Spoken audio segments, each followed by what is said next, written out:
Assalamualaikum warahmatullahi wabarakatuh. Perkenalkan, nama saya Bagus Baraja, pemilik channel Bagus Baraja, dan ini channel baru saya yaitu Kuantum Kaya, di mana di dalamnya hanya akan membahas pertanyaan-pertanyaan yang cukup krusial sehubungan dengan permasalahan banyak orang. Jadi bagi teman-teman yang punya pertanyaan terkait tentang hidup, kalian bisa langsung subscribe channel ini, terus bantu channel ini terus berkembang, memberikan manfaat untuk banyak orang. Kadangkala di sebuah pembelajaran itu yang menjadi kurang ketika tidak diberikan ruang untuk tanya jawab. Dan di channel ini saya akan berikan ruang itu agar Anda ngerasa puas dan terus mantengin channel YouTube ini. Untuk video pertama, karena ini bicaranya lebih fokus kepada keberlimpahan, nama channel YouTube-nya juga Kuantum Kaya, maka di sini akan terus membicarakan tentang bagaimana caranya untuk kaya.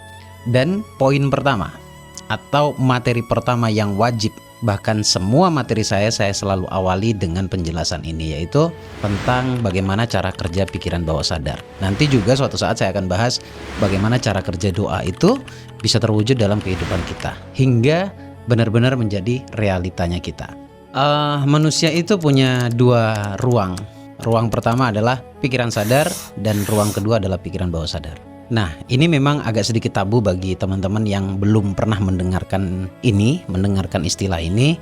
Tapi untuk lebih mudah untuk menangkapnya, materi berikutnya yaitu sebut saja pikiran sadar itu akal atau logika kita. Kemudian pikiran bawah sadar itu sebut saja jiwa atau hati kita. Nah, pikiran sadar ini hanya 5% sampai 10% kapasitasnya. Kalau Anda stres, itu sebenarnya disebabkan oleh tekanan pikiran sadar yang terlalu berlebihan hingga melebihi kapasitasnya. Sehingga yang muncul adalah stres, bingung, takut, dan sebagainya. Dan sebenarnya setiap permasalahan hidup itu tidak bisa dinalar dengan pikiran sadar. Karena permasalahan hidup itu hanya akan bisa diterima dan berdampak positif dalam kehidupan ketika dituang ke dalam pikiran bawah sadar.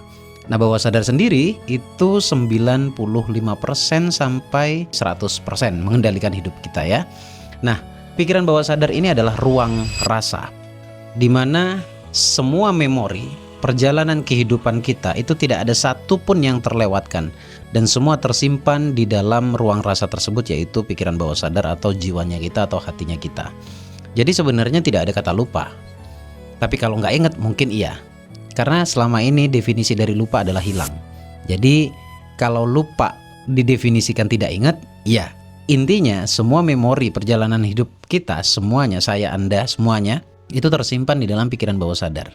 Nah, jadi ketika Anda mengalami sesuatu di masa kecil kita, di masa kecil Anda, itu sebenarnya tersimpan di pikiran bawah sadar.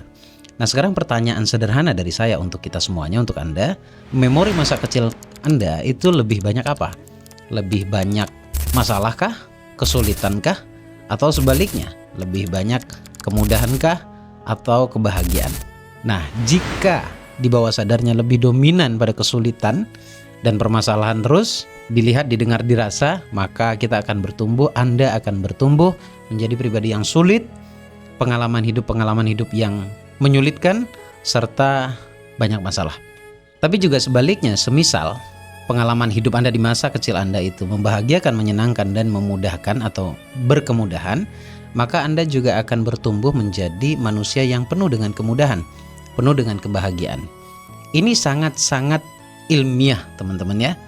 Karena seilmiah apapun ternyata tidak banyak orang bisa menerima ini. Nah, tidak bisa menerima ini pun saya paham. Karena apa? Ini tidak teredukasi dari masa kecil kita. Dan sifatnya atau cara kerja pikiran bawah sadar itu ketika ada hal baru diterima, ya, ketika ada hal baru yang didengarkan, dilihat, namun berbeda dengan doktrin yang lama, maka yang terjadi pertama kali adalah penolakan. Tapi ketika yang baru atau informasi baru ini diulang-ulang, lama-kelamaan itu akan diterima oleh bawah sadar. Nah, semisal doktrin lamanya adalah masalah tadi, kemudian informasi barunya adalah kemudahan, kebahagiaan, maka pertama kalinya Anda akan pusing, Anda tidak akan percaya karena ditolak oleh Anda, nggak sama datanya dengan di masa lalu Anda.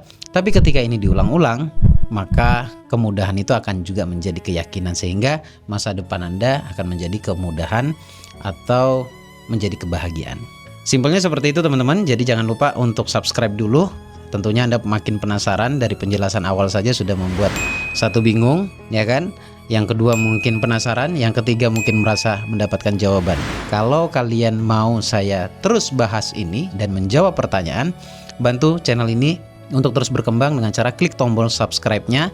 Dan jangan lupa satu hal, ini yang kadang-kadang lupa nih, untuk klik tombol loncengnya.